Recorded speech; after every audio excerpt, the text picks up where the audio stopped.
sur ma chaîne. Je suis là pour vous les filles parce que vous m'avez demandé de mettre mon expertise professionnelle à votre service et aujourd'hui on va parler du brushing. Comment bien réussir son brushing à la maison. Donc je vais vous donner toutes mes astuces, tous mes tips pour que vous puissiez à la maison avoir le résultat professionnel.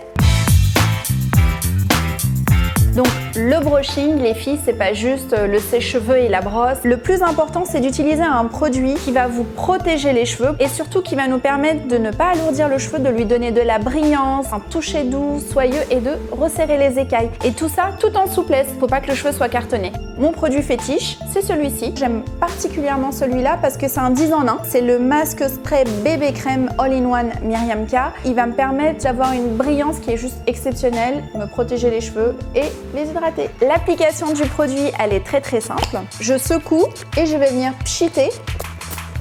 Donc environ 4 pchits à gauche, 4 pchits à droite. En fait, moi je suis plutôt généreuse en produit, je l'avoue. Et on démêle. Ce que j'aime bien faire aussi, ça c'est la petite astuce du pro, c'est mettre un petit peu de produit dans la main et venir faire le devant. Parce que finalement, sur le devant, le cheveu, il est hyper sollicité et c'est tout. Donc ça y est, j'ai protégé mes cheveux. Maintenant, on va passer au sèche-cheveux. Je sais, ça vous fait peur, mais vous allez voir. C'est hyper simple quand on a la technique et le produit.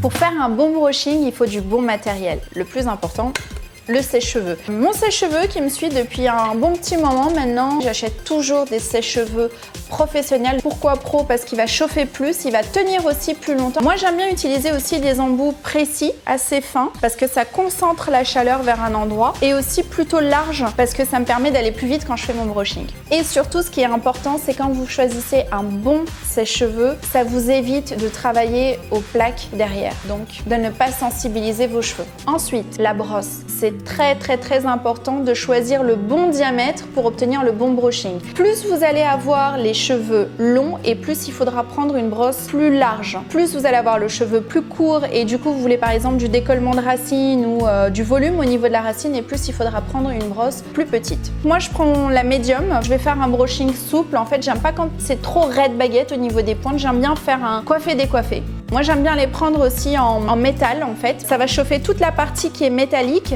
et du coup ça va aller plus vite dans votre coiffage et vous permettre de donner des mouvements. Donc par exemple à l'extérieur ou bouclé. Alors le brushing c'est vraiment une organisation limite militaire. Les petites pinces, vous pouvez prendre les pinces de votre choix. Il va falloir faire des séparations. Comme ça quand vous allez brocher, vous n'allez pas venir empiéter sur le cheveu mouillé. Donc prendre des pinces, c'est super important. Et bien sûr, la brosse pour toujours les démêler avant de les brocher.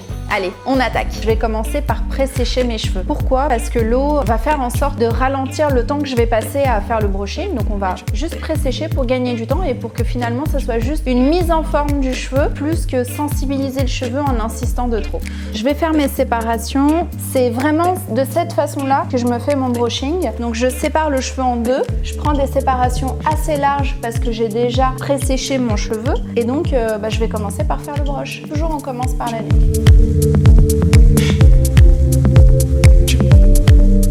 Le plus important quand vous faites le brushing, c'est de bien travailler les pointes pour que les écailles soient fermées. Moi, j'aime bien avoir mon brushing plutôt souple, donc je garde toujours du volume en racine. En fait, j'aplatis pas. Je chauffe un petit peu cette partie, mais surtout, j'insiste beaucoup plus sur les bouts. Donc, comme je vous disais, je fais du souple, c'est pour ça que je rebique. Et on voit déjà la brillance grâce au soin bébé crème. Donc là, en fait, je prends la brosse, je l'enroule pour que je puisse bien travailler la racine et l'aplatir pour pas avoir de frisottis. Donc, je vais chauffer cette partie et ensuite, je vais venir travailler les longueurs et les pointes. Je vais venir bien les chauffer pour que les écailles soient fermées et que ça donne de la brillance aux cheveux. N'ayez pas peur d'insister sur les pointes. N'oubliez pas qu'elles sont protégées par le soin bébé crème. Je fais un geste professionnel qui est finalement de tourner continuellement la brosse pendant que j'apporte de la chaleur. Ça va permettre vraiment de sculpter la forme, de donner le détail de votre brushing. Selon votre envie, vous pourrez le faire aussi bien à l'extérieur pour donner un mouvement souple vers l'extérieur ou à l'intérieur également pour rentrer les pointes autour de votre visage. Donc là, vous avez pu constater, j'ai isolé la mèche de devant parce que je me la réserve pour la fin en fait, pour donner un peu de volume. Donc je l'isole. Et comme je change de côté, je vais changer aussi l'embout. Je vais le tourner. Maintenant, je vais le placer comme ça. C'est là où on voit si on a réussi notre broche ou pas, c'est la mèche de devant. Moi, j'aime bien tout prendre et je broche. On y va, je vais brocher vers l'extérieur.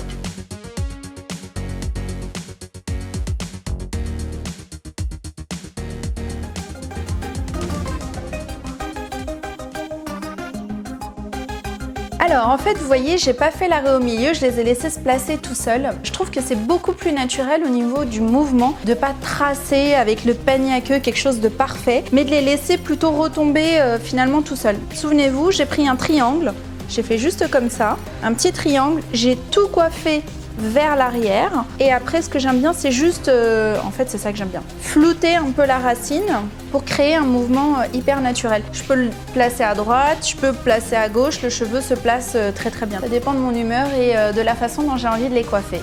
Alors j'ai presque fini mon brushing, mais je vais vous donner mon astuce, la petite cerise sur le gâteau. Pour terminer, je vais utiliser le sérum SOS Color. Pourquoi celui-ci et pas un autre? Tout simplement parce que c'est un sérum qui est très léger, très fluide, donc qui va pas m'alourdir les cheveux et qui va pas me faire tomber ces jolies boucles que j'ai créées. Je vais prendre une petite noisette de produit, je vais le chauffer entre mes mains et je vais le répartir dans mes cheveux. Surtout ne pas l'appliquer sur le cuir chevelu ni sur la racine parce que vous risquez d'aplatir votre cheveu, de le faire graisser. En fait, je dirais qu'on n'a pas besoin de nourrir cette partie-là, mais plutôt de nourrir que les pointes. En plus c'est super bon. Je le répartis comme ça en fait pour pas perdre la matière. Et voilà, c'est tout. C'est fini pour aujourd'hui. J'espère que la vidéo vous aura plu. J'espère vraiment qu'elle va vous servir et que maintenant le brushing n'aura plus de secret pour vous. En tout cas, vous avez toutes les astuces pour y arriver. N'hésitez pas à me suivre sur Snapchat, Instagram ou Facebook. On se retrouve sur les réseaux sociaux. À très vite la semaine prochaine. Bisous mes chéris et vive les brushings!